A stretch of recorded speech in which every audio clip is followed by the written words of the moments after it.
Dari mulai ketangkep, mulai mengenal bisnis narkoba, masuk penjara, kehilangan anak, sampai di dalam penjara saya harus merasakan yang namanya dihina orang, disepelein orang. Kalau kata yang mudah dengar orang tuh kayak karma. Apa yang dulu saya lakukan, sombongnya hidup saya, nyepelein orang, di penjara saya dibayar. Antara siap dan gak siap gitu untuk ketemu anak saya. Tapi saya pengen banget ketemu anak saya, tapi saya malu, saya takut. Saya malu karena saya bekas napi, saya takut saya ditolak gitu kan. Tapi saya kangen pengen ketemu anak saya pengen meluk anak saya.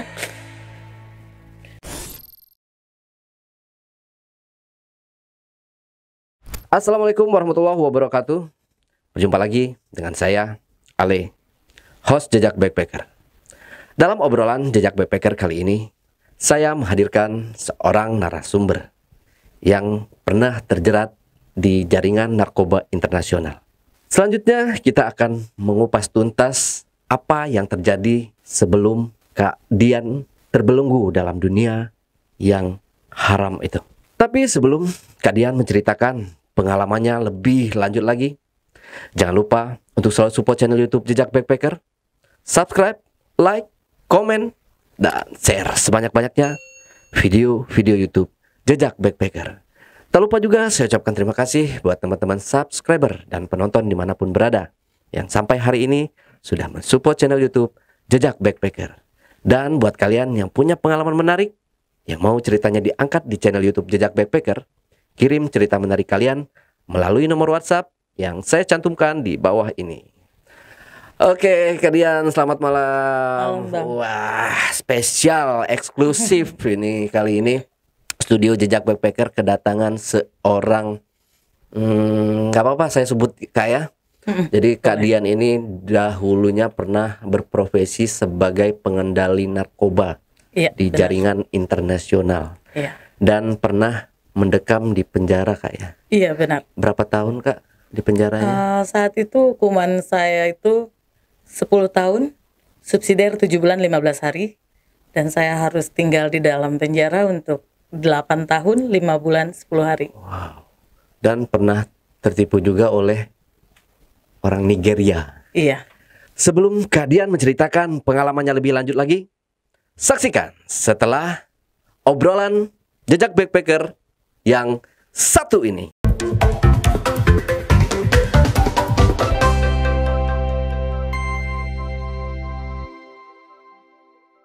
Oke, Kak Dian, langsung aja kali Kak ya. Kok saya yang deg-degan Kak ya? Saya tumben-tumbenan ini. Apa deg-degan ngadepin tamu yang memang sebelumnya emang ada sih tamu-tamu sebelumnya ini yang narkoba, napi, tapi mereka berhubungan dengan hal-hal yang berbau mistis. Nah, kali ini Kak Dian akan menceritakan pengalaman pahit Kak ya. Pahit, kelam, pilu, macam-macam. Sebenarnya memang kalau buat yang untuk pertama kali ya, saya bilang ini pengalaman yang pahit. Tapi ternyata semua yang terjadi itu ada tujuannya. Jadi enggak setelah kita melewati gitu ya, menjalani, ternyata ada hikmahnya buat hidup saya, dimana semua ini ternyata mengubah hidup saya untuk menjadi lebih baik. Oke Kak Dian, gimana sih awal Kak Dian bisa terjerumus ke dunia hitam atau dunia narkoba itu Kak? Mungkin bisa langsung cerita dari awal ya. Saat itu saya kenalan, emang awalnya komunitas saya kebanyakan orang Afrika, mulai dari pemain bola, guru bahasa Inggris di sekolah-sekolah internasional school banyak, dan mungkin yang abang tahu banyak juga orang Nigeria yang they do illegal business ya, kayak scam business atau narkoba. Nah, saat itu memang komunitas saya kebanyakan orang hitam, dan ada di sekitar bulan Februari 2013, bulan Maret 2013, ada yang add saya di Facebook, namanya Richard. 3 bulan kemudian kita kontak, ngobrol, tapi hanya sebatas di sosial media. Sampai di bulan Juli. Di bulan Juli saya memutuskan untuk ketemu, karena posisinya saya waktu itu di Bandung, dia di Jakarta. Saya putuskan untuk ketemu, dia ngajak ketemu. Di hari pertama saya ketemu itu, saya nyampe Jakarta, di tempatnya dia itu sore sekitar jam 5. Ketemu, ngobrol lah seperti biasa di rumahnya, dan ya saya pikir sebagai pasangan oke lah ya, like we do something as a couple ya, in the night after. Setelah kita melakukan itu, dia ada tanya, dia bilang, "Baby, aku ada teman yang ngajak aku untuk kerja." Karena sebelum-sebelumnya kebanyakan nih orang hitam, orang Nigeria yang saya kenal itu, mereka bisnisnya scam bisnis ya. Kayak penipuan di komputer gitu, internet gitu. Nah, begitu dia tanya, dia bilang ada yang ngajak saya kerja. Saya lihat kayaknya nih orang bukan, dia nggak kerja scam bisnis ini, nggak gitu. Karena bahan-bahannya nggak ada gitu di meja dia, di rumah dia tuh nggak ada. Dengan spontannya saya bilang, "Teman kamu yang ngajakin kamu kerja narkoba ya?" Dia bilang, "Kok kamu tahu?" Saya bilang, "Ya, karena kamu untuk jadi penipu nggak ada bahannya." "Iya," dia bilang. "Kamu mau nggak?" Saya nggak pikir panjang, karena saat itu saya boleh bilang diri saya saat itu masih bodoh. Karena saya cinta uang. Siapa sih yang nggak cinta uang?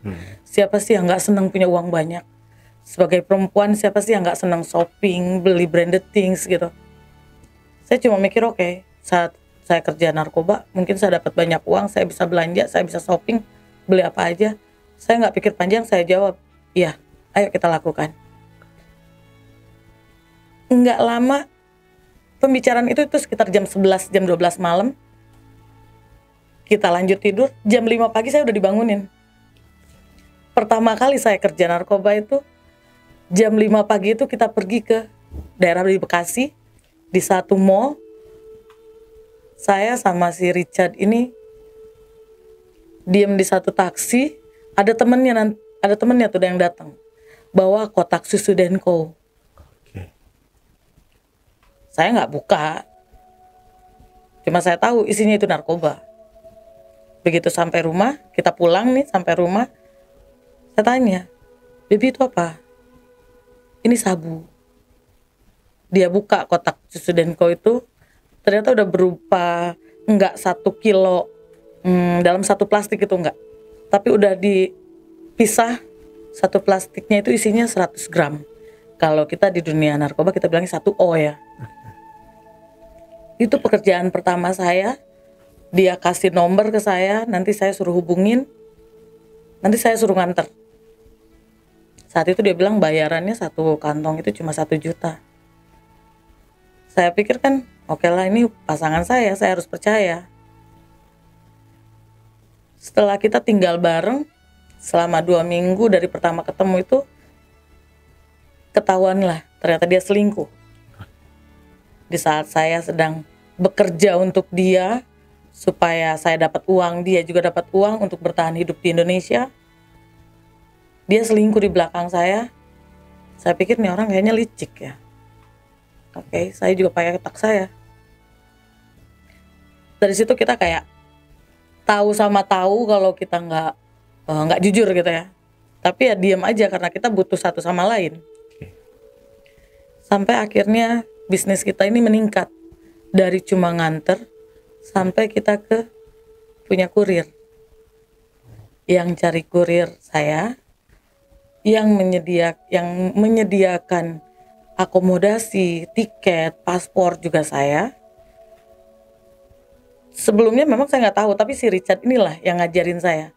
Tadinya saya nggak pernah komunikasi sama bosnya dia, saya komunikasi sama bosnya dia. Untuk informasi sih Bang ya, saat itu saya masih punya bayi. Saya punya bayi umur 9 bulan. No, 6 bulan.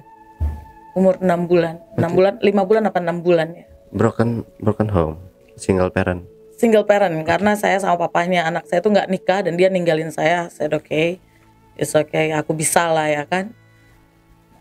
Ya di satu sisi sih saya suka uang untuk diri saya sendiri, di satu sisi saya butuh uang untuk anak saya. Maka saya oke deh, saya kerja seperti ini nggak jadi masalah. Dan saya juga menikmati pekerjaan seperti itu karena apa? Uangnya banyak dan saya suka ya kan? Mempermudah hidup saya, walaupun kerjanya nggak segampang yang orang pikir. Orang kerja narkoba tuh duitnya banyak. Enggak, saya satu malam itu tidur cuma 2 jam. Di saat mulai punya kurir, bisnis membesar, saya harus pergi ke banyak tempat. Dalam satu hari bisa 5 kota saya datengin hanya untuk ketemu orang, berdiskusi berapa banyak yang mereka butuhkan, atau mereka butuh kurir. Karena kalau di dunia narkoba saya boleh dibilang itu saat itu bukan kurir. Pertama saya jadi kurir, kedua itu saya jadi pengendali. Karena saya mengendalikan barang yang akan diambil dari luar negeri untuk masuk Indonesia. Berjalannya waktu, bisnis membesar ya, kita mulai lupa diri, lupa sama Tuhan, yang kita pikirin cuma duit. Itu dari bulan Juli saya ketemu dia, terus saya ketangkep polisi itu tanggal 25 November 2013. Cuma berapa bulan ya kan? Cuma berapa bulan. 2 minggu sebelum saya ketangkep polisi itu saya baru nganter kurir ke Bali untuk berangkat ke Makau. Karena kalau ke Makau itu lewat Jakarta nggak bisa, kan bisa tapi harus transit. Nah kita butuh cepet kan untuk sampai ke Makau. Jadi kita pergi dari Bali, kalau dari Bali dia straight ke Makau ya, dari Bali. 1 minggu setelah saya nganter ke Makau, saya lagi proses nganter orang ke India, 10 orang dari 10 bos berbeda yang sewa orang saya. Saya ngambil kurir itu bukan orang-orang yang tahu kerjaannya. Karena kalau tahu kerjaannya, ya itulah saya orang yang licik, manipulatif saat itu ya. Saya cari kurir yang nggak tahu pekerjaan mereka keluar negeri itu untuk apa. Saya selalu bilang pekerjaannya hanya untuk ngambil pakaian karena saya punya butik atau saya punya perusahaan apa yang memang harus ngambil barang dari negara itu, harus dibawa tangan, nggak boleh lewat ekspedisi, nggak boleh. Dan mereka percaya, mungkin dengan gaya saya, body language saya, cara saya berbicara dengan mereka, jadi mereka percaya lah ya kan. Habis itu tanggal 25 itu pagi-pagi saya itu dapat kabar kalau perempuan yang saya antar ke Bali untuk ke Makau itu ketangkep polisi di Makau. Ketangkep polisi, posisinya dia lagi bawa heroin 1,5 kilo. Oh banyak juga. 1,5 kilo, dia nggak bisa bayar taksi. Makanya supir taksinya itu laporin dia ke kantor polisi. Saya dapat kabar dari pembantu si polisi yang orang Indonesia. Dia telepon saya, dia kabarin saya kirim uang ke Makau, tapi dia nggak bisa ambil. Saya suruh lah salah satu kurir saya yang udah ngerti kerjaannya apa. Posisinya dia lagi ada di kampungnya dia di Jawa Barat lah ya. Kalau saya sih kurang percaya masalah mistis seperti itu, saya kurang percaya. Tapi dia bilang, "Bu, nggak apa-apa, itu urusan saya. Dia pasti lepas dari kantor polisi di Makau." I said okay. Karena otak saya juga terbagi 2. Saat itu saya harus akan menerima paket dari Hong Kong. Itu hari Senin pagi, siang, malam saya dapat telepon dari kurir saya yang akan ngambil paket itu kan, jadi paketnya ini dari Hong Kong dikirim ke satu desa di Jawa Barat. Nanti orang yang punya alamat itu telepon kurir saya untuk ambil, nanti kurir saya telepon saya untuk saya ambil. Kita janjian lah di salah satu mall besar ya di Jakarta Barat. Karena saat itu posisinya saya tinggal di Jakarta. Nah, Begitu kita janjian, karena otak saya ini terpecah jadi dua. Di satu sisi saya memikirkan satu kurir saya yang di Makau, di satu sisi saya berpikir nih saya dapat barang ini, dapat paketan nih dari Hong Kong, jadi nggak fokus. Di saat kurir saya yang ambil barang dari satu desa di Jawa Barat itu telepon, "Bu, kita janjian di mall ini aja ya, di haltenya." Saya bilang oke. Sekitar jam 10 malam kurir saya ini telepon, "Bu, aku udah ada di halte di mall ini, di depan mall ini." Saya bilang oke, saya on the way ya. "Ibu nggak jauh." Padahal saya tinggal di Jakarta Barat juga, cuma saya bilang dari Bekasi, kita nggak mau ketahuan kita dari mana, ya kan? Akhirnya ketemulah belum ketemu nih, saya jalan sama pacar saya nih, sama si Richard. Saya jalan sama si Richard. Saya turunin Richard di halte, saya masuk ke dalam mall situ, ke parkirannya ada minimarket lah di situ. Saya bilang, "Kamu masuk ke daerah yang dekat minimarket itu, di depan salah satu apartemen, saya nunggu di situ." Kurir saya bilang iya. Terus dia bilang, "Bu, boleh nggak saya makan dulu sama teman saya?" Padahal dia udah kasih kode. Tapi karena otak saya terpecah dua, pikiran saya nggak fokus, saya mengiyakan aja gitu ya kan. Begitu anak buah saya ini telepon, "Bu, saya udah di depan minimarket ini ya, Bu." Oke, saya jalan ke sana. Saya jalan ya, Bang.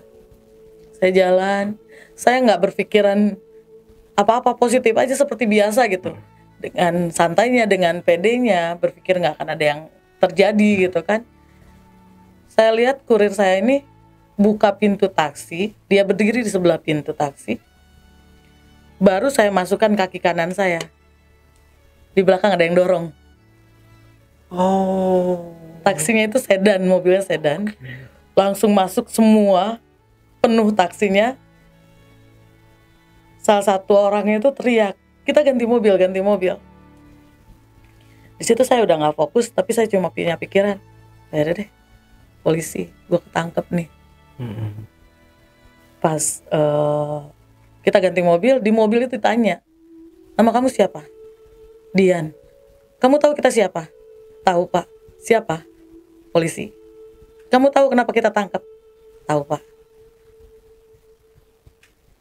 "Kamu main narkoba?" "Ya." "Bagus kamu nggak pergi dari Jakarta, karena kita udah nge-track nomor kamu." Gitu. Saya bilang oke. Menangis enggak, tapi tangan saya gemeter, shock kali ya. Cuma posisinya nih si Richard kan nggak ada di sebelah saya, Pak. Bang, si Richard ini ada di halte di depan. Sementara awalnya kita janjian itu kan di halte. Cuma saya yang merubah. Saya suruh si Richard ini di halte, saya merubah ke dalam. Polisinya tanya, "Dian, itu Niger yang di depan sama kamu bukan?" Saat pertama kalinya tuh polisi tanya begitu, saya berpikir cepat. Kalau saya bilang bukan, dia akan hidup enak. Saya di dalam. Polisinya nanya lagi untuk yang kedua kalinya, "Dian, itu Niger yang di depan sama lu bukan?" Saya berpikir lagi cepat. Anak saya ada di rumah. Kalau saya bilang bukan, dia pulang, dia bawa anak saya nggak tahu anak saya kemana. Dan dia nggak mungkin cari saya ke keluarga saya, dia kan pasti takut ya kan. Ketiga, polisi tanya lagi untuk ketiga kalinya, "Dian, itu Niger sama kamu bukan?" Saya berpikir cepat lagi untuk ketiga kalinya. Ini Niger licik. Dulu dia janjiin saya untuk menikah. Dia janjiin saya untuk hidup mewah, enak. Tapi ternyata dia selingkuh, bukan cuma sekali dua kali.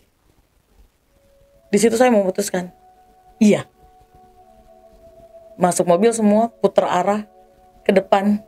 Kita berhenti depan halte itu, dia lagi telepon bos saya. Nggak lama ditarik langsung masuk dalam mobil. Saya nggak tahu saat itu polisi mana. Begitu masuk kantornya, saya lihat, oh, BNN. Oh, langsung dibawa ke BNN. Langsung dibawa ke BNN, itu posisi udah tanggal 26 jam 1 malam. Jam 1 malam. Terus dibawa ke kantor penyidik, kita ditanyain. Awalnya gemeter takut, shock gitu. Cuma saya berpikir ini apa yang harus saya lakukan gitu. Bingung lah ya kan. Tapi si polisi ini nanyanya ke si Richard duluan, bukan ke saya. Dia tanya, ini paket isinya apa? Posisinya paket itu udah terbuka, isinya koper kecil. Richard bilang nggak tahu. Ditanya berkali-kali jawabannya nggak tahu. Sampai dibuka itu kopernya sama polisi. Dibuka plastiknya. Jatuh semua, tumpah semua. Itu sabu. Richard teriak, Jesus Christ. That's the only thing that makes me hate him. Di saat kita melakukan kesalahan, itu dosa. Tapi kamu panggil nama Tuhan. Di situ saya bilang, oke, aku akan kerjasama sama polisi.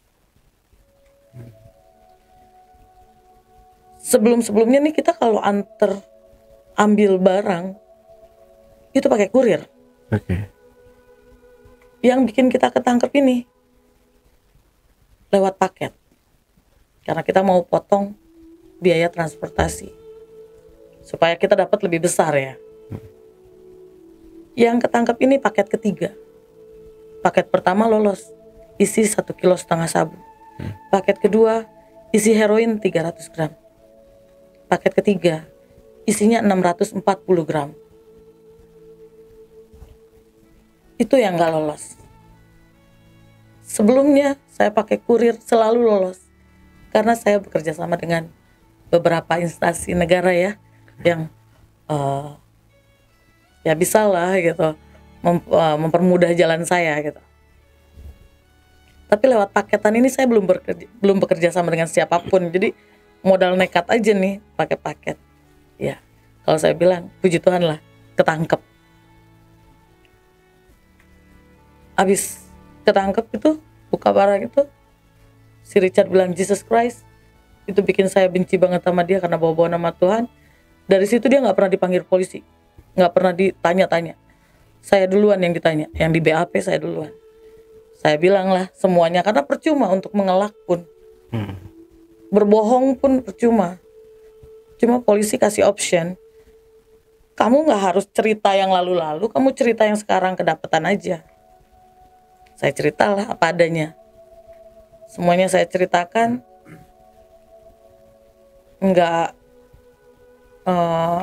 Saat itu saya belum kepikiran sedih, belum kepikiran takut apa gimana, karena udah mulai santai nih, udah mulai rileks saya. Walaupun 3 hari pertama di BNN itu saya nggak bisa tidur.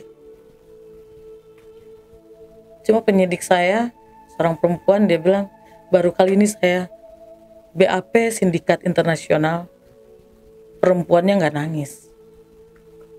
Saya bilang untuk apa nangis?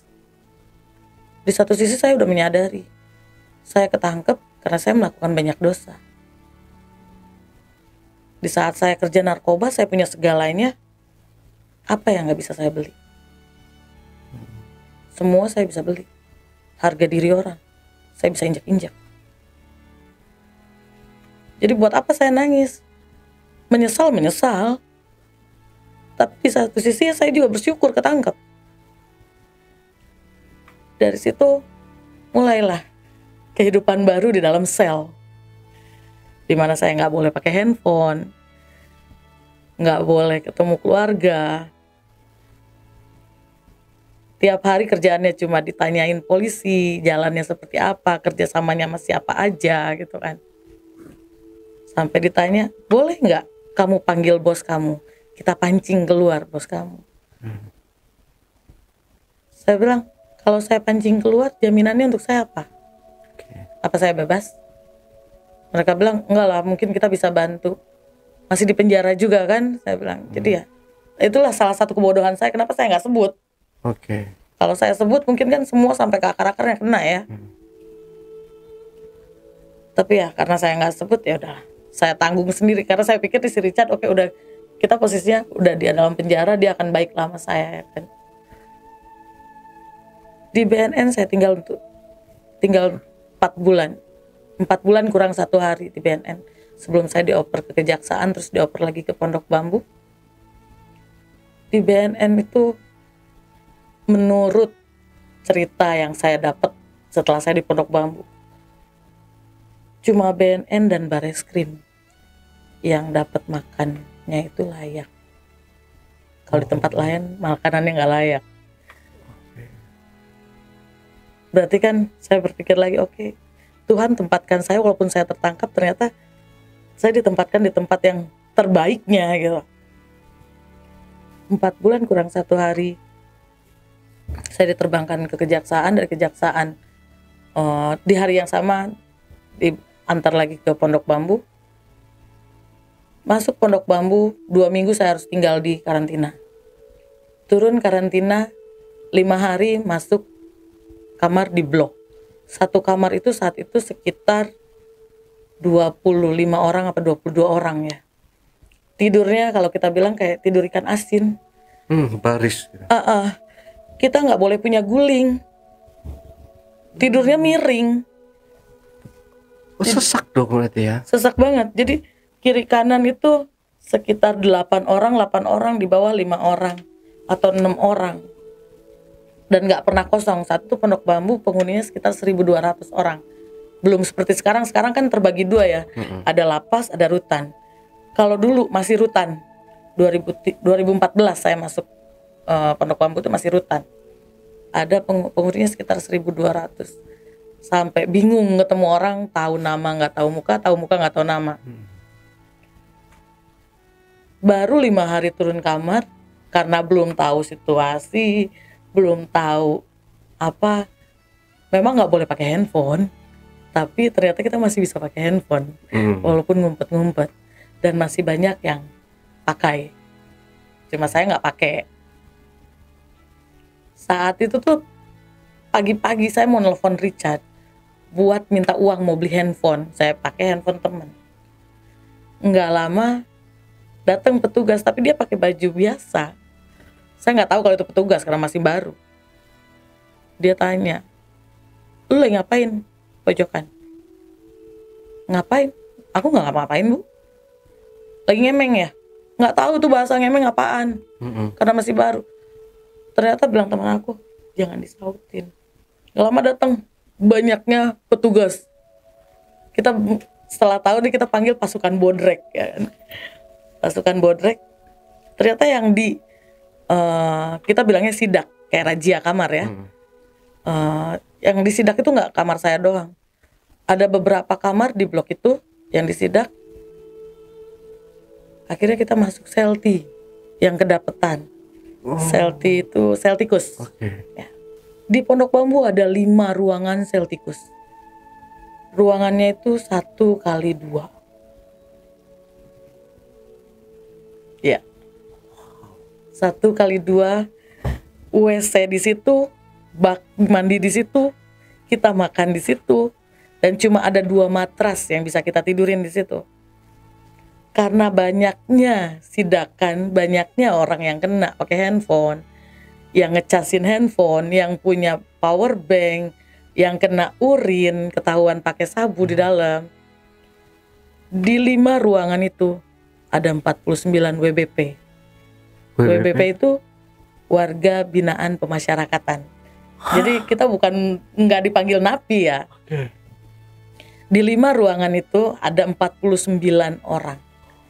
Dan beberapa kena tindakan kasar oleh petugas ya, saat kita ditanya-tanya handphone dari mana atau apa. Saya sendiri aja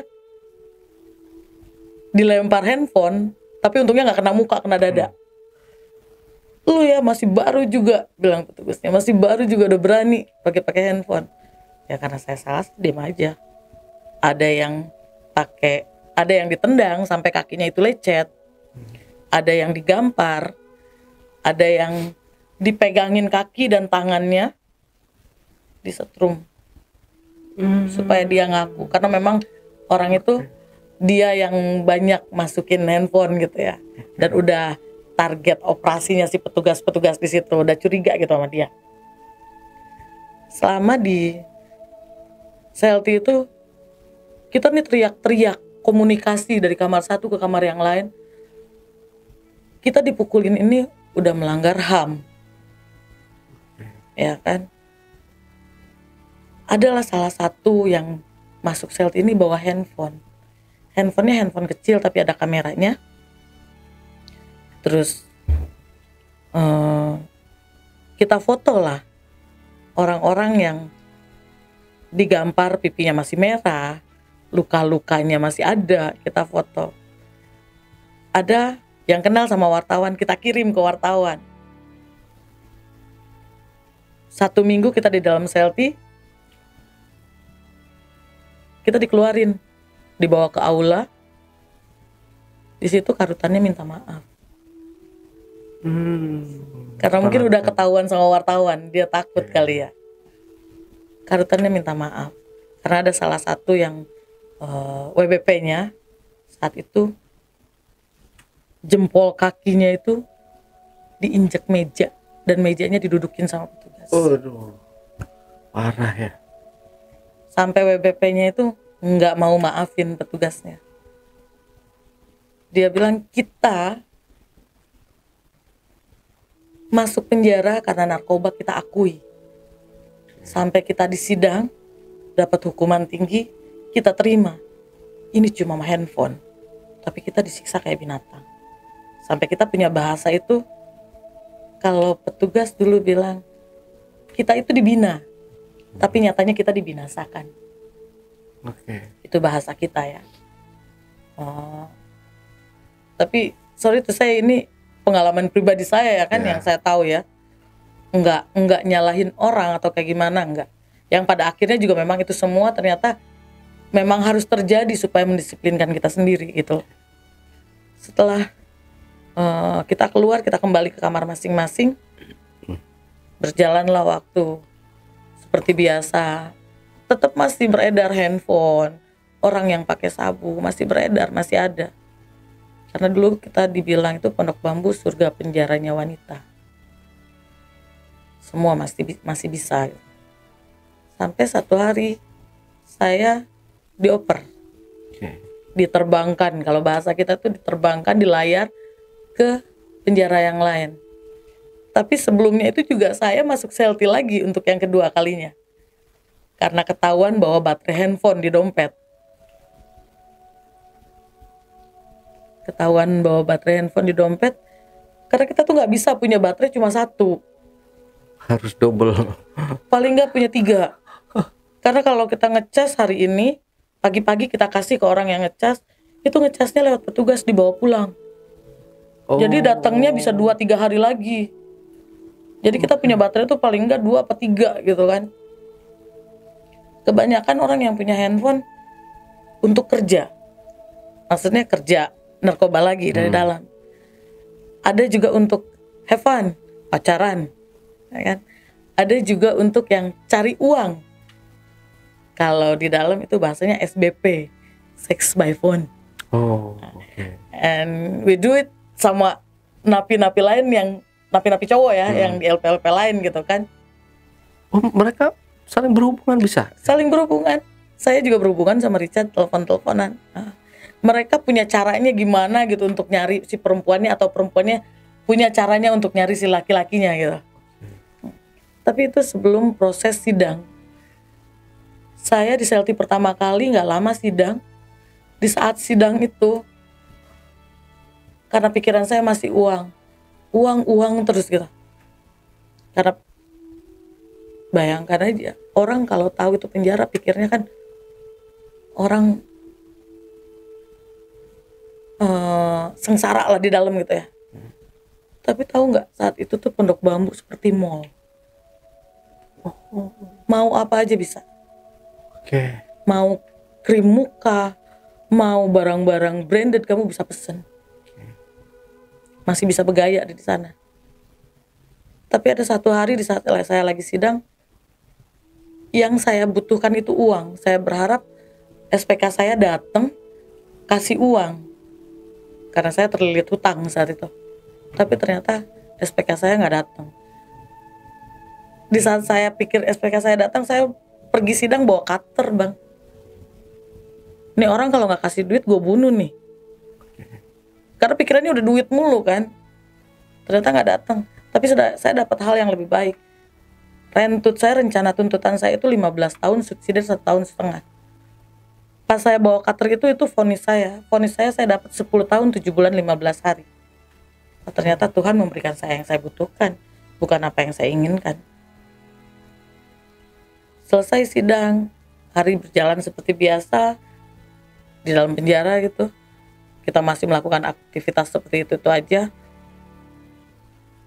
Yang Kristen kita pergi ke gereja, yang Muslim kita pergi ke musola. Datanglah kedua kali itu saya masuk selti lagi karena baterai itu. Tapi saat itu seltinya sepi. Mas sendiri? Di selti kamar 1, saya berdua. Di selti kamar 2 ada 1 orang. Di selti kamar 3 ada 1 orang. 4-5-0. Di saat itu saya masuk selti, saya bawa Alkitab. Saya bilang, kayaknya enak banget ya diem selti. Bisa lebih fokus baca Alkitab. Lebih 2 minggu. 2 minggu saya diem di selti itu. Begitu mau dikeluarin, saya bilang, Bu, boleh nggak saya di selti aja, tapi boleh keluar gitu. Ya nggak bisa lah, Dian. Kamu harus keluar. Oke, saya keluar. Begitu keluar, saya telepon Richard. Nggak punya uang kan? Saya telepon Richard. Bibi, aku minta uang. Dia kirim. Setiap bulan dia pasti kirim sekitar 3 juta, 5 juta. Begitu keluar, tingkah saya bukannya membaik. Mulai belajar main judi, Bang. Yang nggak tahu main judi, saya main judi. 5 hari saya keluar selti. Kita udah dapat kabar nih, nanti malam mau ada operan ke Semarang. Saya saat itu statusnya masih tahanan, bukan narapidana. Tahanan itu maksudnya surat-surat keputusannya belum turun. Jadi statusnya belum jadi narapidana, masih tahanan kejaksaan. Saya pikir karena saya tahanan nggak mungkin lah saya dioper ya. Pas malam-malam sekitar jam 7 mulailah petugas datang. Kita kan udah di sel semua nih. Udah masuk sel semua. Petugas satu-satu datang. Saya ada di kamar C12. Petugas mulai dari C1, C2.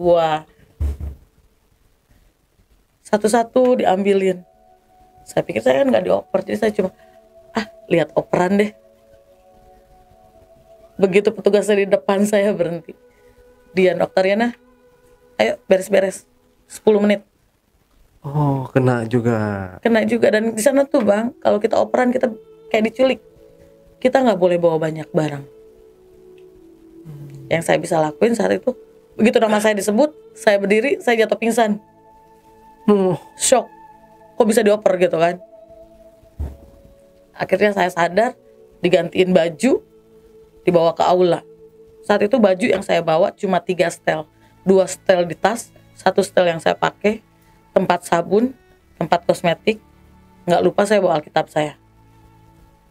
Sepanjang jalan ke Semarang saya nangis.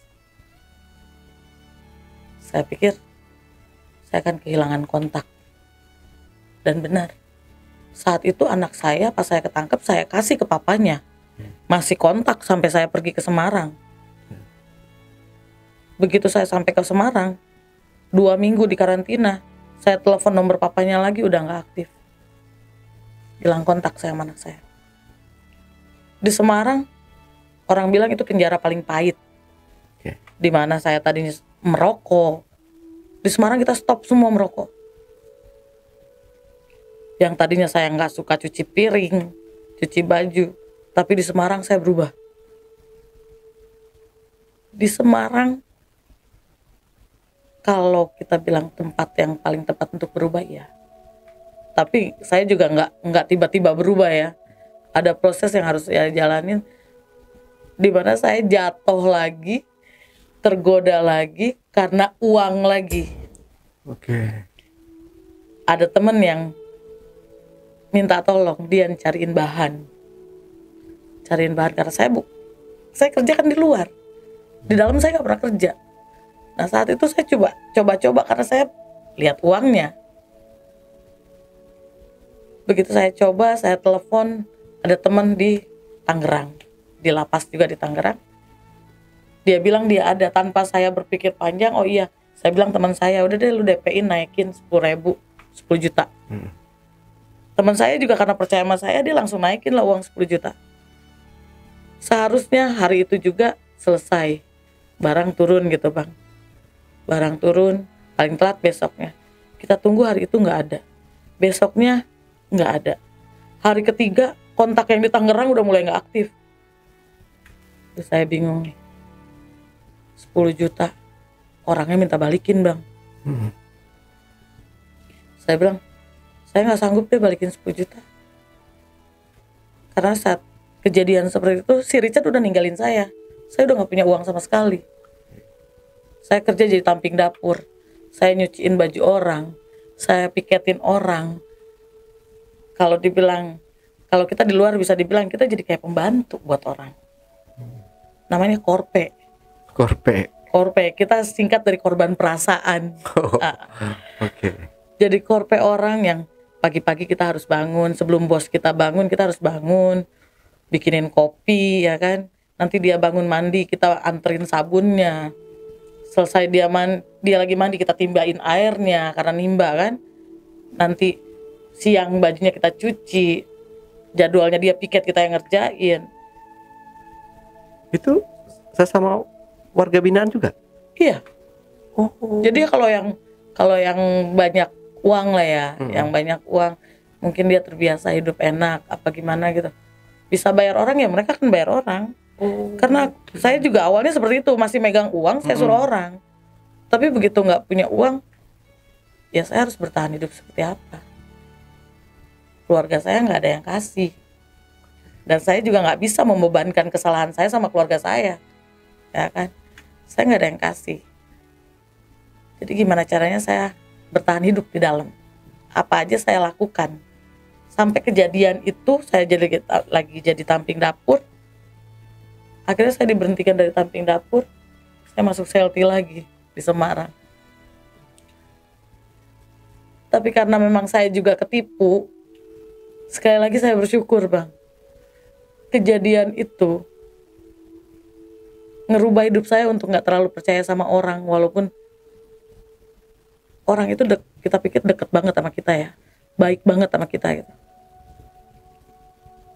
Emang aslinya orang dalam penjara tuh baik-baik, tapi selalu ada maksud tertentunya. Oke.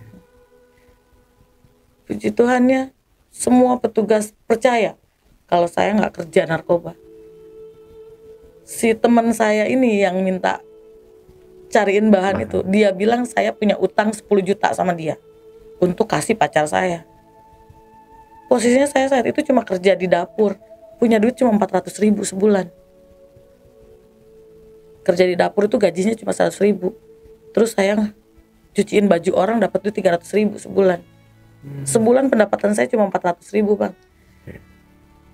Di luarnya 400.000 cukup apa? Di dalam semua harganya 2 kali lipat.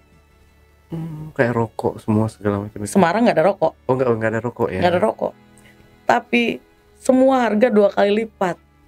Sabun batangan itu kalau di luar mungkin sekitar 2.000, 3.000. Di sana 6.000.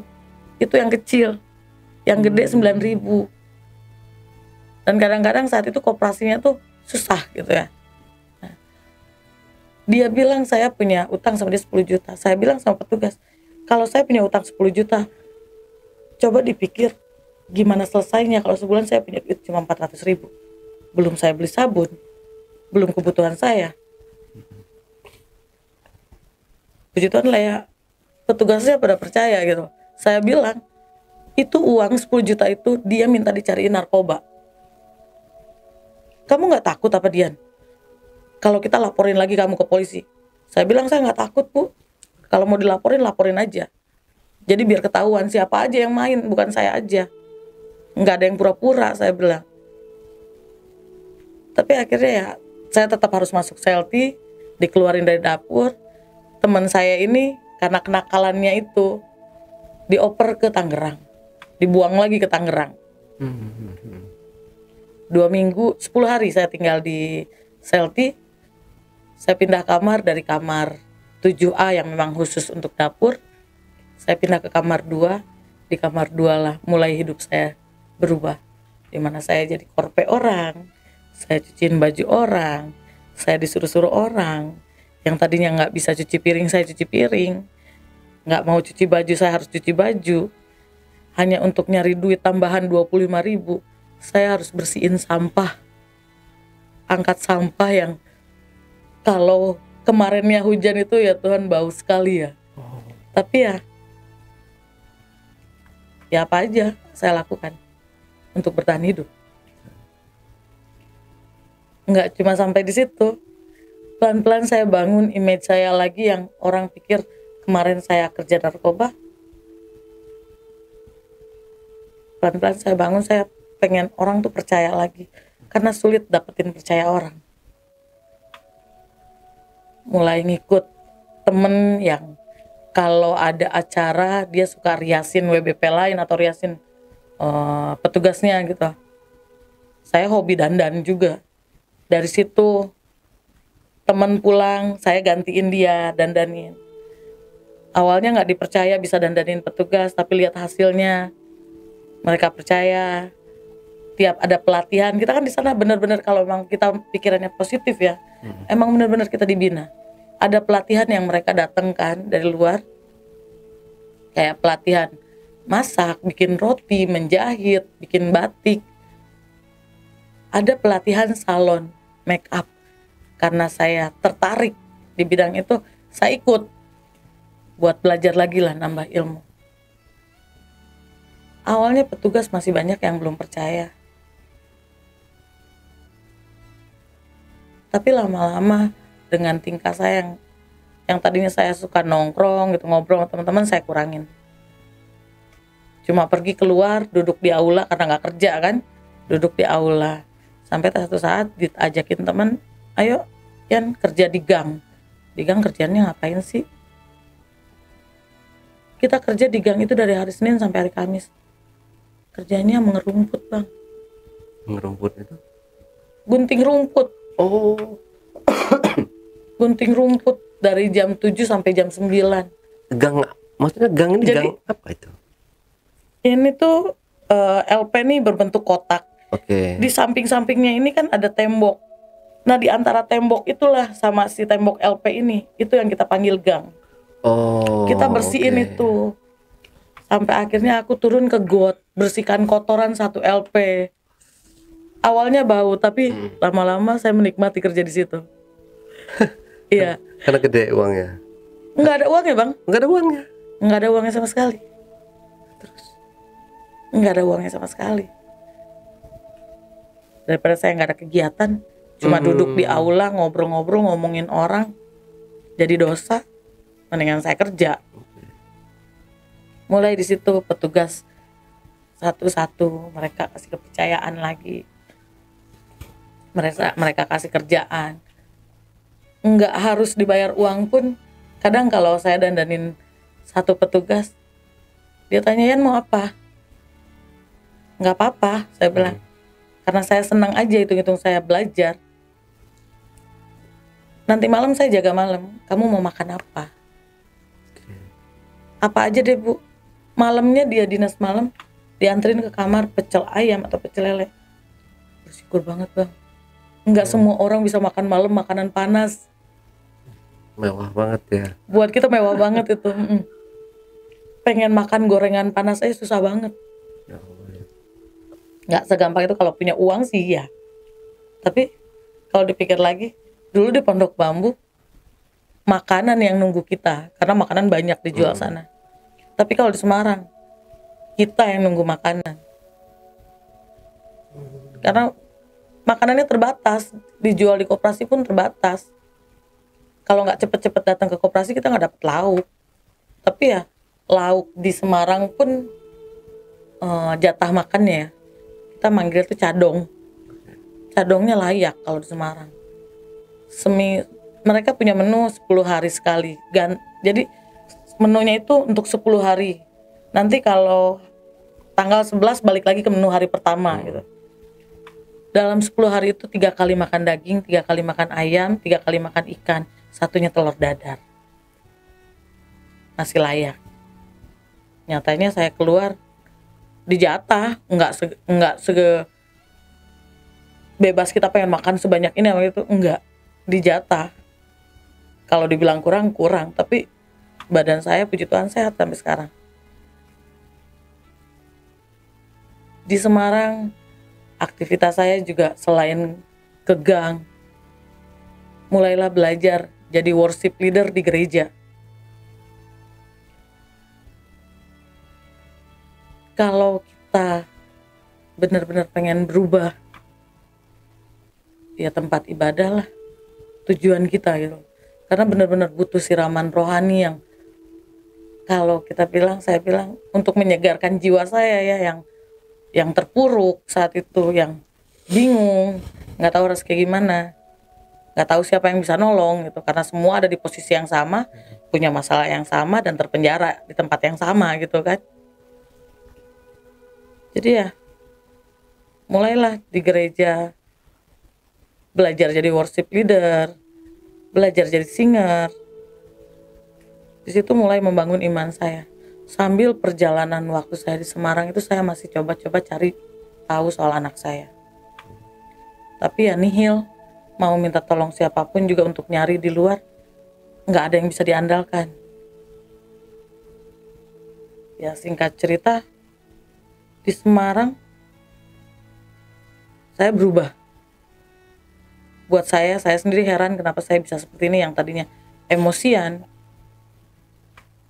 atau cepat sakit hati saat dihina orang. Puji Tuhan ya berubah. Di saat orang menghina saya cuma mikir, oh ya udah, toh orang ini juga nggak lebih baik dari saya. Pulang, saya baru pulang tuh Mei tahun lalu. 2022? Tanggal 8 Mei. Setelah jalanin 8 bulan 5 hari. 8 tahun 5 bulan 10 hari. Di situ di luar dulu nggak tahu yang namanya Tuhan seperti apa. Cuma tahu doa Bapa kami ya, kalau di Kristen. Cuma tahu doanya doa Bapa kami. Nggak pernah juga pergi gereja, nggak pernah juga berdoa secara khusus gitu, nggak, udah jalan aja.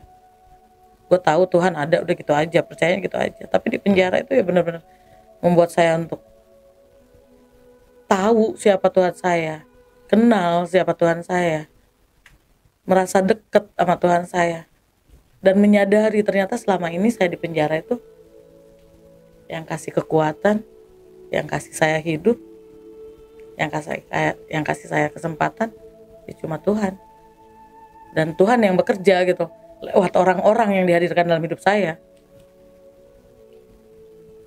Karena setiap apapun yang terjadi, nggak ada yang kebetulan.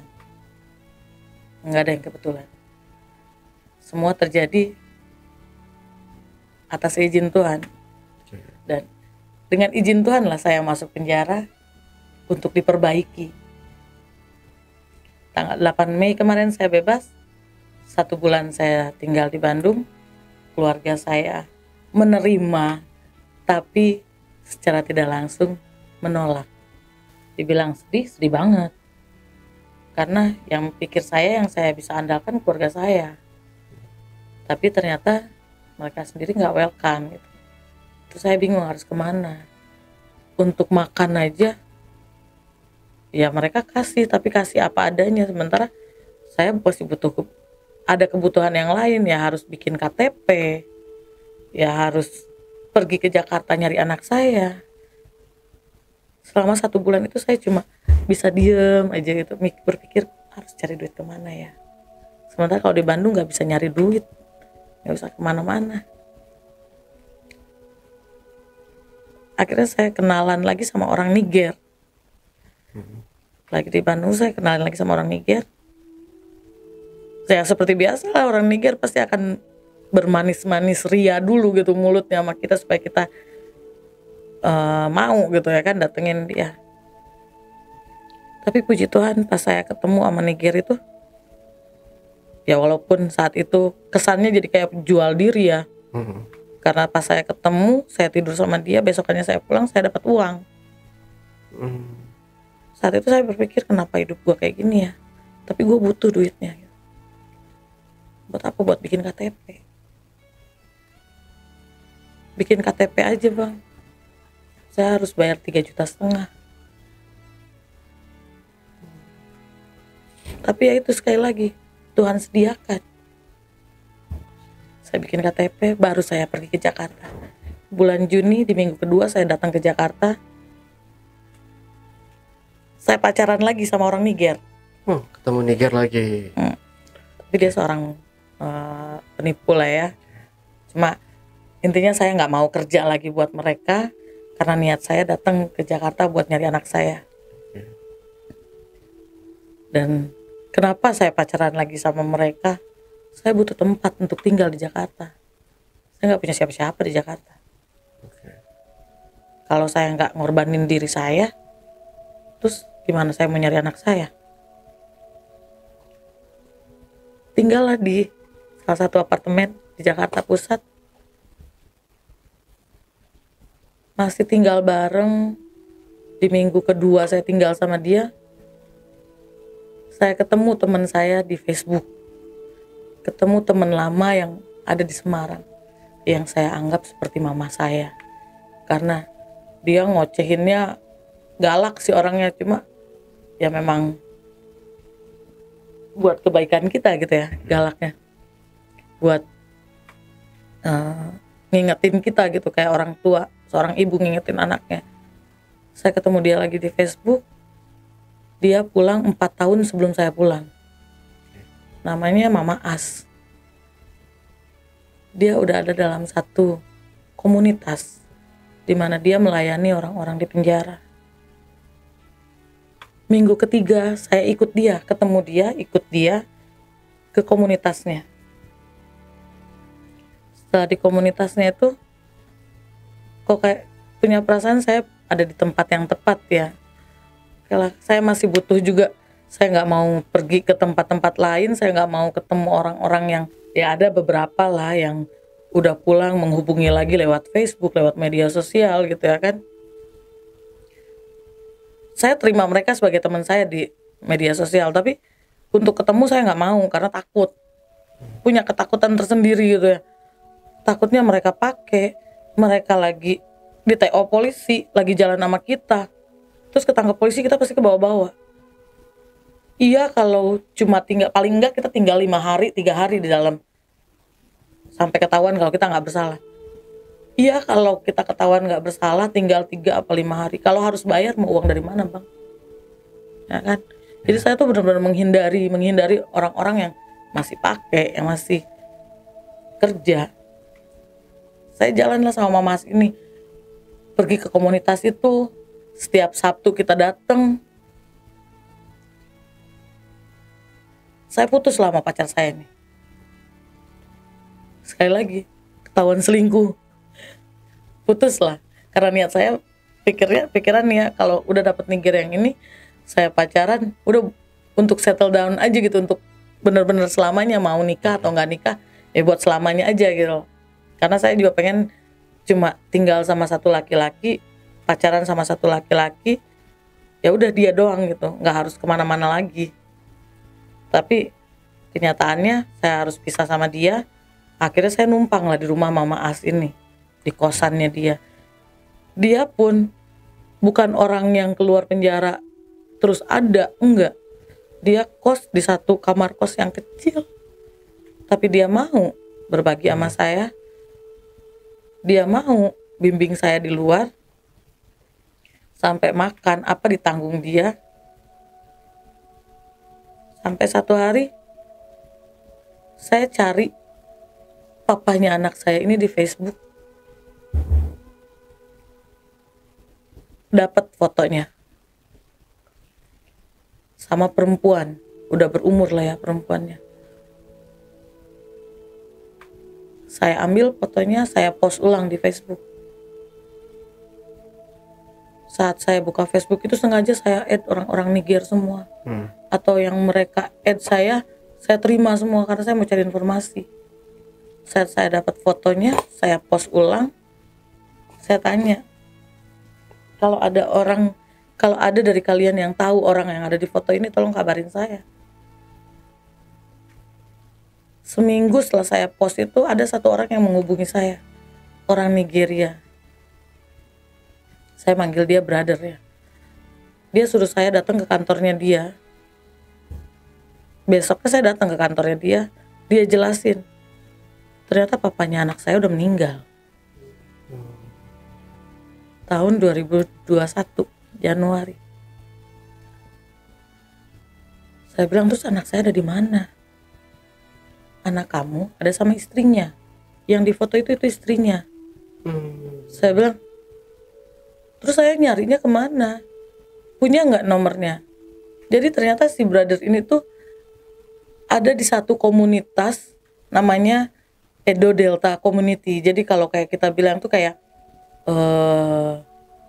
kalau kayak di Betawi ya, kayak suku gitu, kayak Betawi kan ada Betawi Rempung. gitu ya kan. Kalau ada Sunda gitu ya kan, Batak gitu. Nah mereka komunitas dari Edo Delta ini.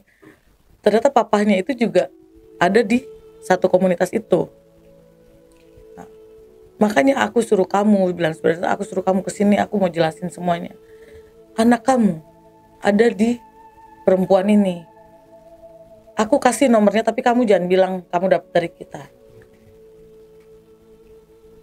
Hari itu juga saya telepon perempuan ini, Bang. Begitu diangkat saya bilang, halo Kak, saya mamanya Gaby. Saya baru pulang. Saya mau nyari anak saya, boleh ketemu nggak? Karena saya tahu waktu saya ninggalin anak saya tuh, anak saya umur 9 bulan. Dan saat itu anak saya mungkin udah umur 9 tahun. Pasti gak akan kenal. Sampai saya bilang, kakak gak usah takut.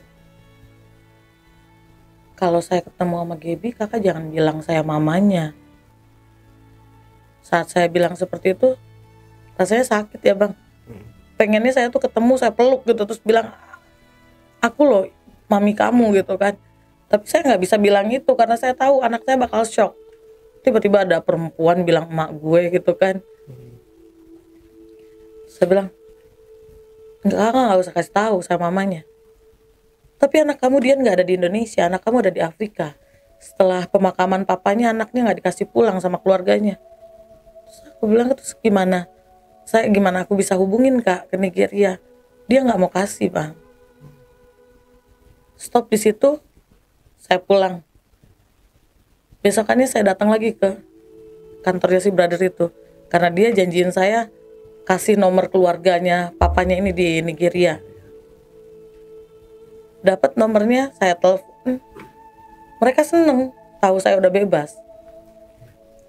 Dan akhirnya mereka cerita, anak kamu sama istrinya si Matthew, papanya di Jakarta. Masa sih, aku bilang, kok dia bilang katanya anak aku ada di Afrika. Aku telepon lagi lah nih perempuan. Kak, anak aku ada di mana? Saya rekam pembicaraannya Bang. Anak kamu ada di Nigeria. Dia masih kekeh kalau anak aku ada di Nigeria. Terus, oh ya udah. Karena bilang si brother, kamu rekam, kamu laporin ke polisi. Karena kamu tahu anak kamu ini dimanfaatkan sama dia supaya dia dapat warisan dari papanya. Kalau sistem orang Nigeria, karena anak aku itu anak orang Nigeria, Bang. Sistemnya orang Nigeria itu sama seperti kalau di Indonesia kayak orang Batak. Kalau papanya meninggal, kebanyakan warisannya jatuh ke anak laki-laki. Nah, anak aku anak laki-laki satu-satunya dari papanya. Anaknya yang lain perempuan. Jadi seperti mau dimanfaatkan nih sama si perempuan ini kan. Saya tetap ngotot. Anak saya di mana Kak? Dia bilang di Afrika. Oke, saya bilang ya udah. Mungkin si keluarga yang di Afrika itu nelfon dia. Gak lama dia telepon saya lagi. Kamu ngapain nelfon ke Afrika? Saya jadi begini dia dimarahin lah apa gimana gitu ya kan. Akhirnya situ saya kepancing emosi, saya teriak, saya tahu anak saya ada di Jakarta. Dia marah-marah, saya tutup. Tapi saat dia marah-marah itu saya rekam. Sempat kepancing emosi. 2 hari kemudian saya ujuk-ujuk pergi ke Polda mau laporan eh, kalau anak saya diculik gitu ya. Terus saya telepon Mama Asmah, aku mau ke Polda. Tunggu Mama, jangan dulu bikin laporan, tunggu Mama dulu. Saya nunggu tuh di depan, Mama datang. Yang tadinya emosi menggebu-gebu gitu ya, pengen cepet-cepet laporan, bilang Mama jangan dulu laporan, Yan. Sekarang kalau kamu mau laporan, yang kamu mau laporkan pasal berapa? Kayak kamu nggak pernah di penjara aja, katanya, nggak ngerti pasal-pasal. Ya aku lapor aja kalau anak aku diambil orang, Mah. Kamu tahu nggak? Untuk melaporkan seseorang ke kantor polisi itu harus ada uang. Ternyata nggak segampang pikiran saya ya. Oh laporin orang, gue laporin aja gitu. Ternyata ada uangnya. Saat itu kan nggak punya duit, tuh mau duit dari mana? Udah nanti Mama kenalin sama satu orang di komunitas. Dia punya kenalan seorang pengacara dari LBH. Besokan hari itu juga pas nyampe kosan Mama telepon temennya yang di komunitas itu. Terus malamnya temennya itu ngajakin ketemu, sekalian ketemu sama pengacaranya. Namanya Bang Anju pengacaranya. Dia ada satu tim beberapa orang lah ya. Akhirnya kita ketemuan malam itu sama Bang Anju, saya ceritalah kronologisnya seperti apa dari awal. Dia bilang, oke Kak, aku bantu. 2 minggu kemudian baru kita bikin laporan. Dan bayar 500.000 untuk bikin laporan. Bikin laporan dari jam 9 malam, keluar jam 5 subuh di Polda. Sebulan kemudian Bang Anju kasih kabar, di sekitar bulan itu bikin laporan tuh bulan Juli. Bikin laporan bulan Juli, di sekitar bulan awal September lah, Bang Anju kasih kabar kasusnya dilimpahkan ke Polres Jakarta Selatan. Karena si perempuan ini tinggalnya di Jakarta Selatan, di Cibubur. Aku bilang oke, karena saya nggak ngerti apa-apa ya, ngikut aja deh. Udah puji Tuhan bisa laporan, ada duitnya. Dapat pengacara gratis. Sepeser pun, serupiah pun saya nggak bayar. Berjalannya waktu, keluarganya yang di Nigeria telepon, kasih tahu kalau mau bagi warisan. Bagusnya kamu Dian udah keluar. Jadi warisan yang jatuh buat anak kamu yang berhak megang karena kamu ibu kandungnya. Berjalannya waktu ya kita ngobrol-ngobrol soal warisan itu. Terus si perempuan ini ngeblok saya. Nanti kalau dia mau ngomong, dia buka blokannya, dia hina-hina saya. Dia maki-maki, ditelepon sama pengacara saya juga dimaki-maki. Ya udahlah, emang jalannya harus lewat jalur hukum. Sampai bulan November kemarin tuh saya dapat kabar si perempuan ini udah dipanggil untuk kedua kalinya kantor polisi, tapi dia nggak datang. Baru sebulan lalu, bulan Januari, saya dipanggil ke polisi akhir bulan, sekitar tanggal 27. Ada surat panggilan untuk datang ke kantor polisi untuk ketemu anak saya. Hampir 9 tahun saya cari anak saya, puji Tuhan. Saya dapat. Saya bisa ketemu. Dan selama saya tinggal di Jakarta, kegiatan saya buat saya untuk tetap kuat dan tetap berada di jalannya Tuhan itu ya, yaitu ikut Mama As pergi pelayanan. Dulu saya masuk penjara sebagai tahanan. Sekarang udah bebas, masih masuk penjara, Bang. Pelayanan kita di penjara. Oh ya.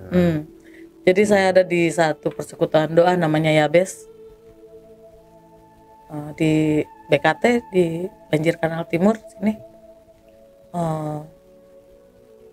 Mereka Mereka lah yang support saya, enggak berbentuk materi, tapi mereka yang menguatkan saya supaya enggak nyerah, supaya tetap ngandelin Tuhan, supaya ngerti gitu.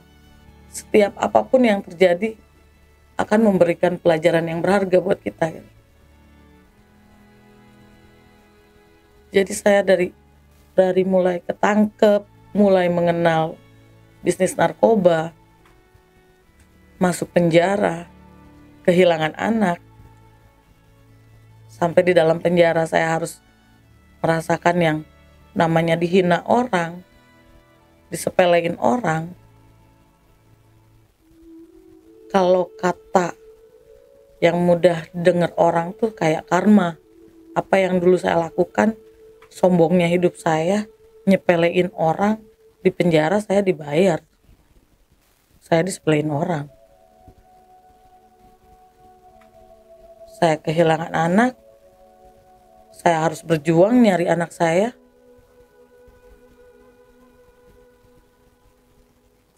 Tapi ya, kalau di Alkitab ada firman Tuhan, semua akan indah pada waktunya. Yaitu yang saya amini. Saya yakin. Perjalanan saya masuk penjara di awal mungkin pahit, Bang. Tapi berakhir manis, Bang. Karena semua itu ngasih pengalaman yang bakal saya butuhin di masa depan gitu.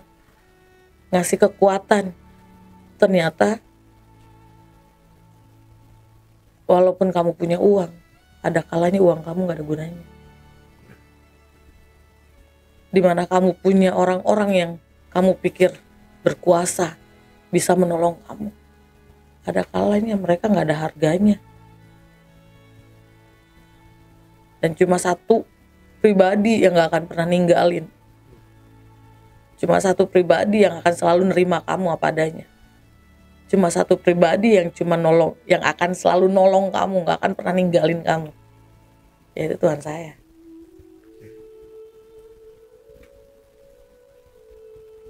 Kenapa saya bisa ngomong seperti itu? Karena memang itu yang terjadi. Lagi di penjara, siapa yang kasih uang saya? Nggak ada. Kalau bukan Tuhan, saya nggak akan kuat jalanin 8 tahun. Kalau bukan karena Tuhan yang kasih kekuatan, saya nggak akan tahan sampai saya bisa dapetin ketemu anak saya lagi. Jadi benar-benar bersyukur, Bang. Awal masuk penjara orang akan berpikir yang, oh ya udahlah, kayaknya hidup gue udah hancur, hidup gue udah selesai. Tapi enggak, justru begitu saya masuk penjara itu awal baru hidup saya dimulai. Dibentuk Tuhan untuk jadi orang yang berguna, bukan secara materi, karena saya nggak kerja, saya nggak punya apa-apa. Sampai saat ini pun saya tinggal masih numpang. Tapi ya, kenyataannya yang dilihat saya masih hidup. Kalau bukan karena Tuhan, siapa lagi? Tuhan bekerja dalam hidup saya lewat orang-orang baik yang didatangkan.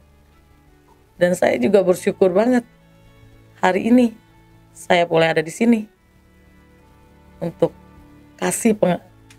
memberitahu pengalaman kehidupan saya. Itu karena Tuhan mau saya menceritakan semua ini buat teman-teman yang dengar, yang baca, yang lihat, yang nonton. Jangan berpikiran negatif untuk napi. Karena gak semua napi itu buruk.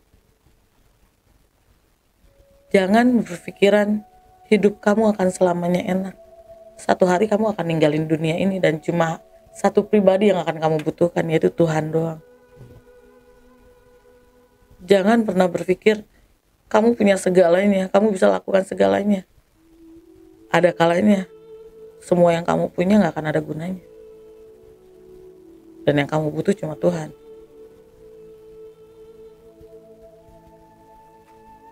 Jadi ya, senang banget buat saya boleh ada di podcastnya Abang, boleh cerita pengalaman hidup saya, boleh berbagi kesaksian hidup saya, supaya teman-teman yang lihat, yang nonton,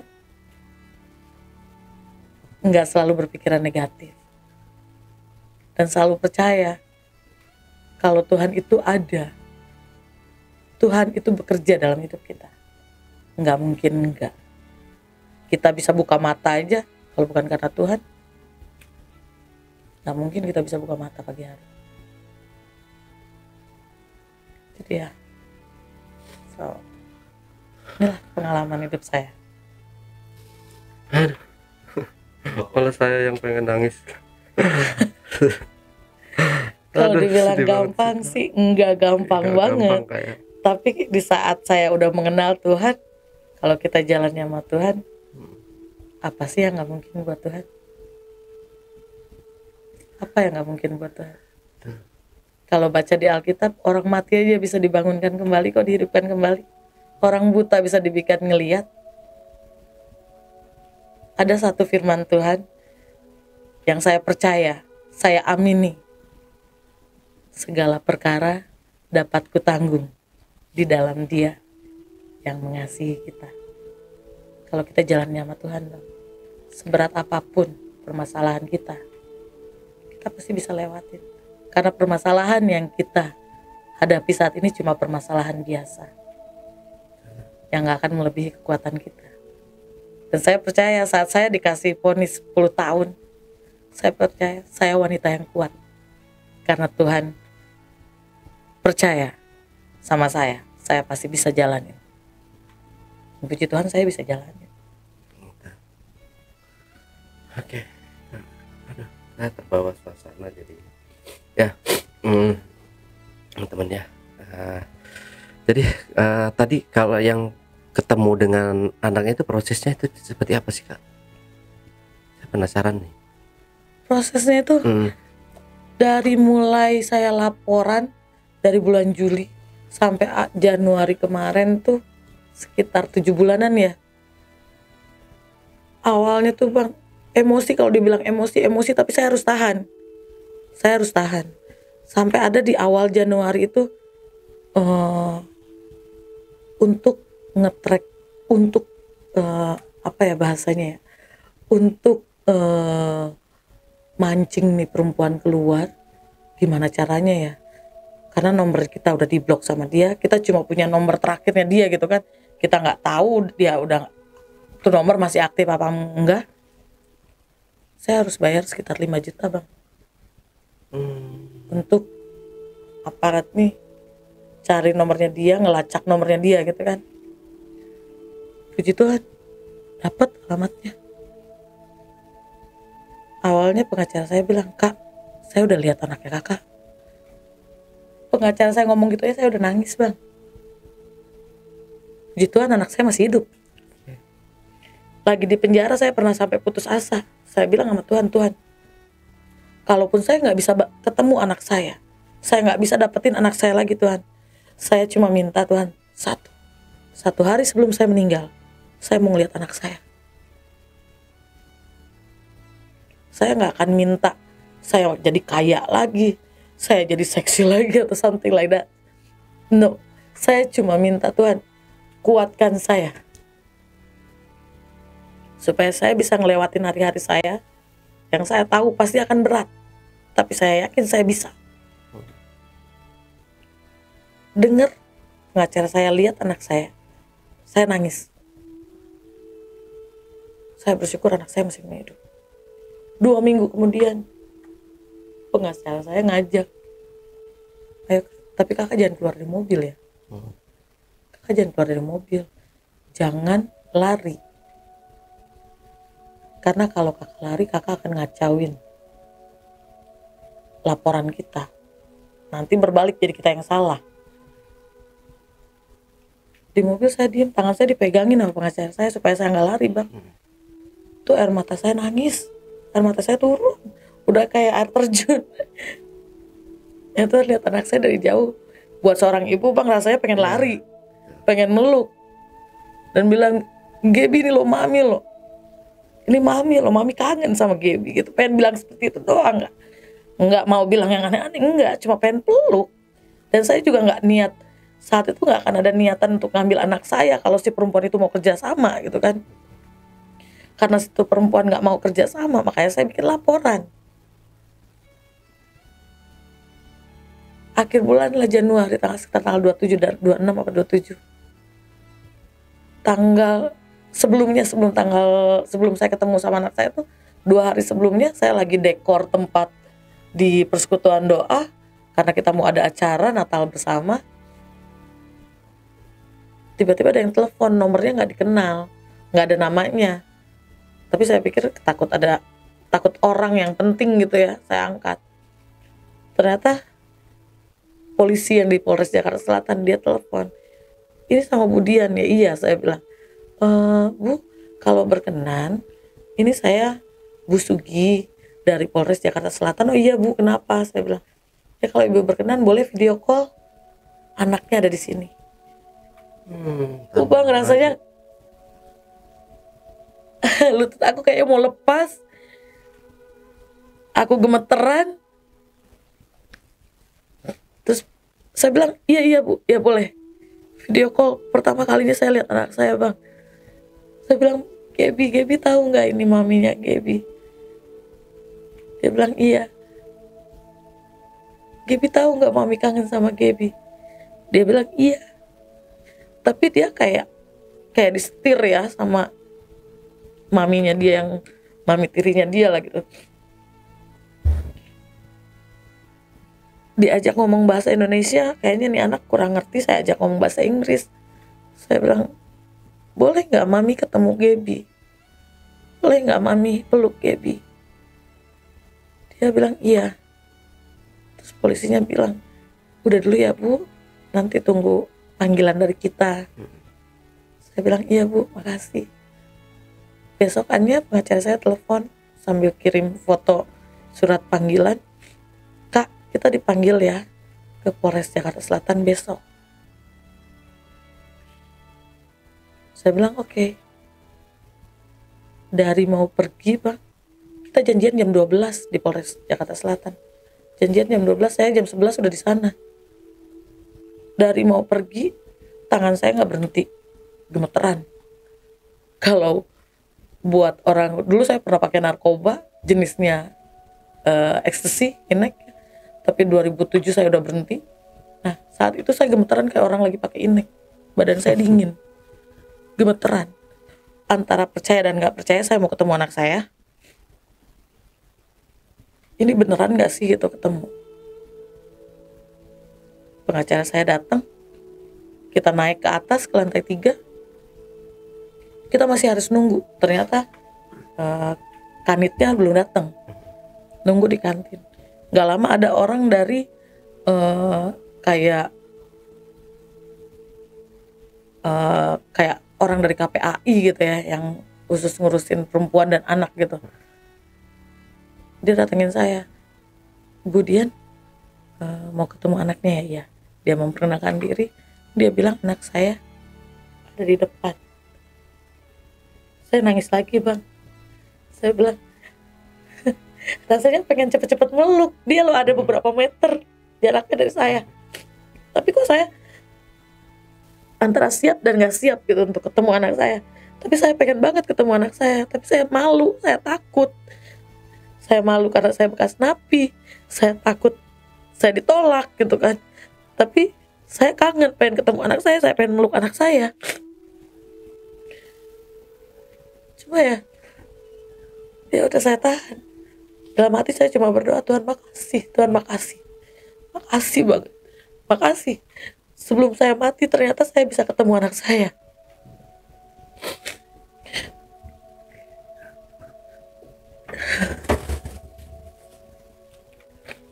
Tapi kita gak akan pernah ketemu anak saya lagi. Tapi saya gak berhenti bersyukur sama Tuhan saat itu. Saya bisa ketemu anak saya lagi. Dan begitu sekitar jam 3 dipanggil sama polisinya, anak saya udah ada di dalam ruangan PPA tuh.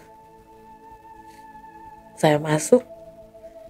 Jadi ruangannya itu ada satu ruangan cuma disekat 3 bagian. Anak saya ada di ujung sebelah sana, di tengah ini kursi saya ada di sebelah sini. Begitu saya masuk, saya cuma berdiri di dinding. Terus anak saya kayak teriak gitu kan, nggak mau, katanya nggak mau. Saya mulai nangis lagi. Anak saya nggak mau ketemu saya apa gimana gitu. Saya nangis. Saya bilang saya nggak mau bang, saya mau ketemu. Kalau ditolak saya nggak mau, saya pengen ketemu, saya pengen peluk.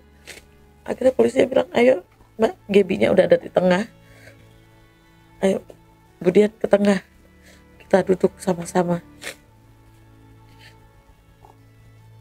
Begitu saya lewatin sekatan itu, saya ngeliat anak saya, dia kayak ketakutan sama saya. Saya ngerasain mungkin saya harus mati aja kali, karena udah nggak ada gunanya saya hidup. Karena saya hidup pengen ketemu anak saya gitu kan.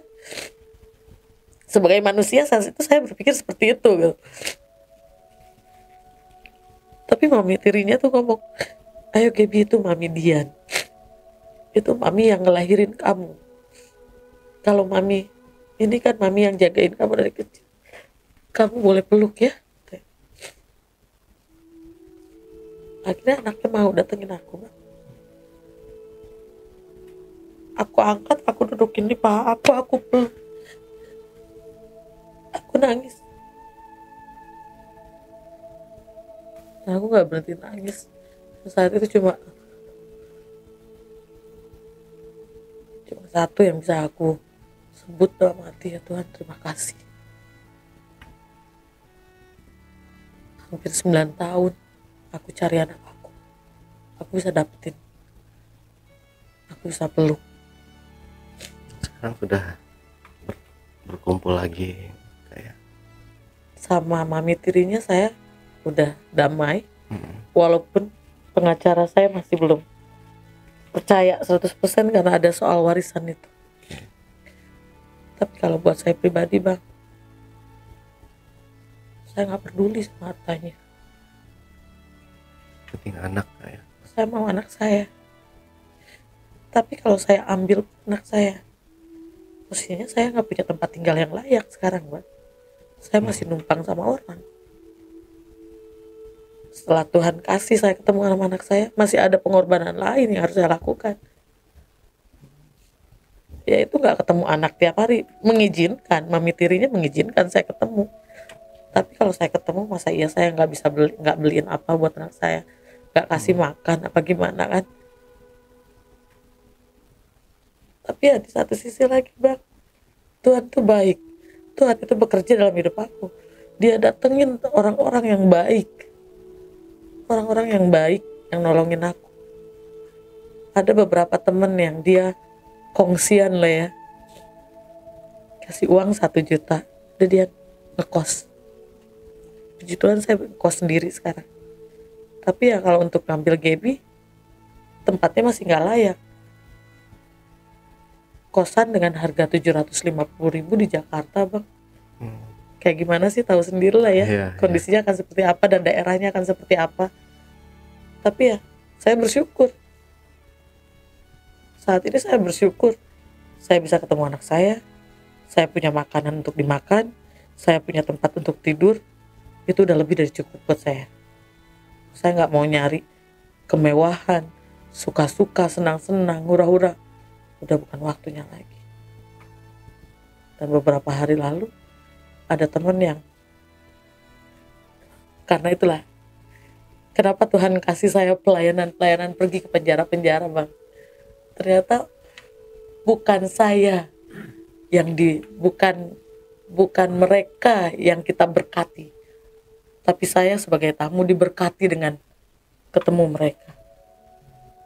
Yang tadinya saya berpikir saya akan ngasih semangat, tapi ternyata mereka yang kasih semangat. Yang saya pikir saya akan nolong mereka, tapi ternyata mereka yang nolong saya. Salah satu dari warga binaan di satu LP di Jakarta, saya anggap dia seperti abang saya. Dia bilang, udah Dian, lu kan gak ada kerjaan sekarang, lu udah ketemu anak lu, tapi gak bisa bawa anak lu. Gue gak bisa ngasih lu uang, tapi gue bisa kasih lu jalan. Ada salah satu jenderal yang ditahan di situ. Dia bilang, minta KTP kamu, nanti aku kasih ke jenderal itu. Dia ada bantuin orang bikin SIM gratis.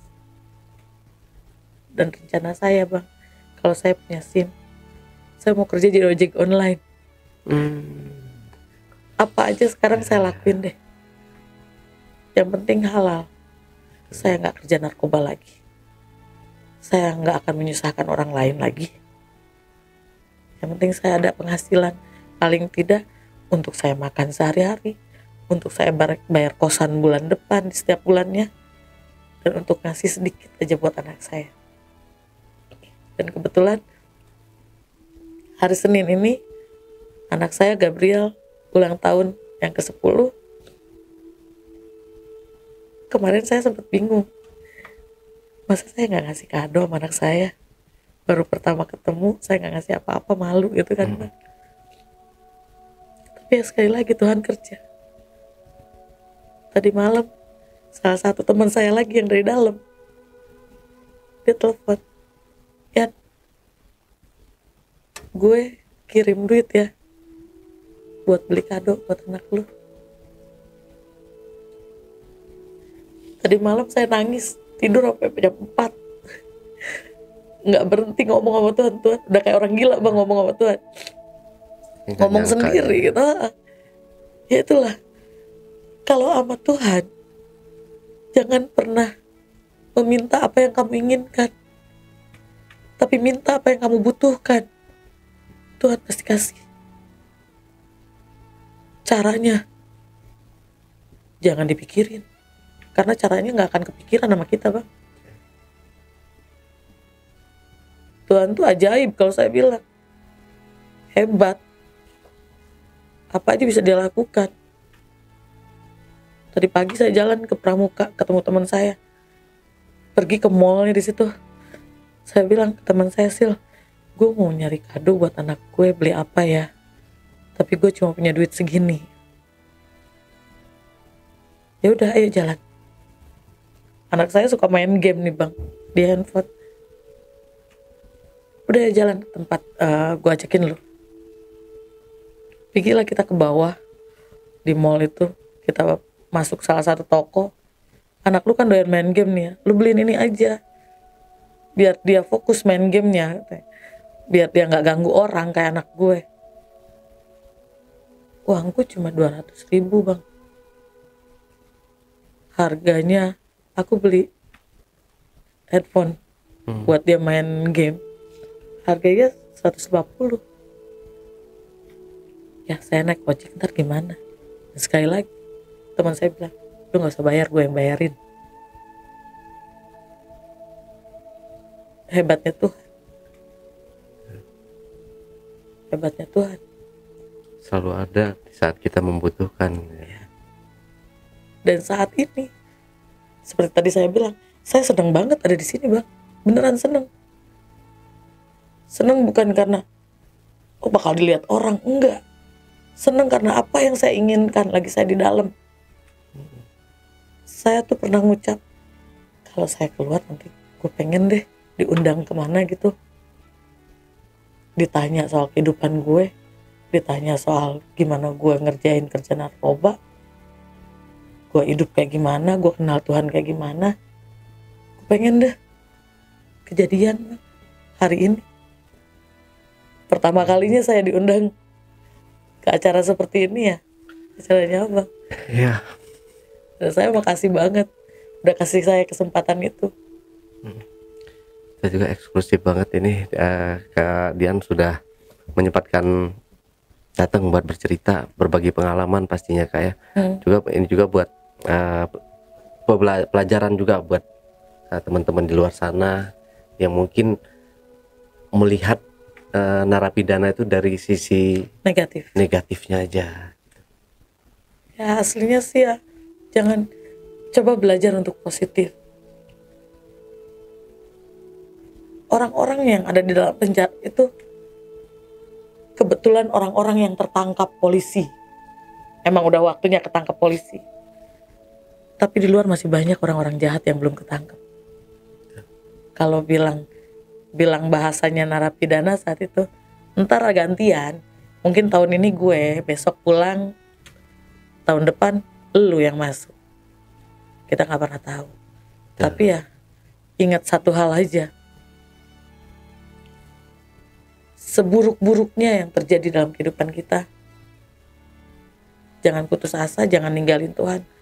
Karena manusia boleh menilai, tapi kita harus ingat, di mata manusia kita boleh hina sebagai narapidana, tapi di mata Tuhan kita sangat berharga. Oke, Kak, nggak kerasa waktu sudah hampir 2 jam nih kita, Kak. Saya udah terlena juga dengan ceritanya Kak Dian. Mungkin kalau diceritain terus bakal panjang banget ini, Kak. Banget. Iya, jadi mungkin terakhir Kak Dian, mungkin ada yang mau disampaikan ke penonton di rumah, pesan dan kesannya mungkin.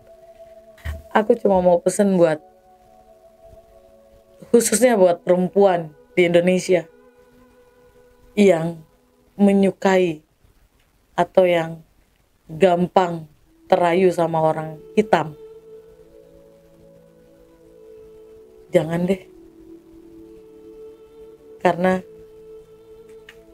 di saat mereka merayu, di saat mereka menjanjikan, atau bahkan ada beberapa mungkin yang udah menikah, mungkin cuma 1-2 doang yang hidupnya lancar, hubungannya lancar layaknya suami istri.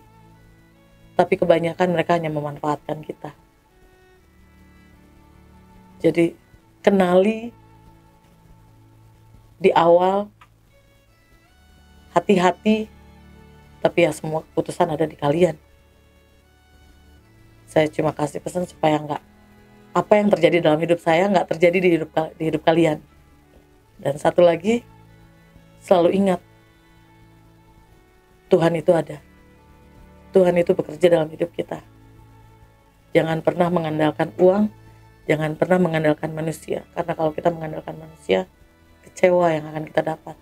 Tapi kalau kita mengandalkan Tuhan, semua pasti indah pada waktunya. Itu aja, Bang. Oke, Kak, saya tutup dulu, Kak, ya. Ya.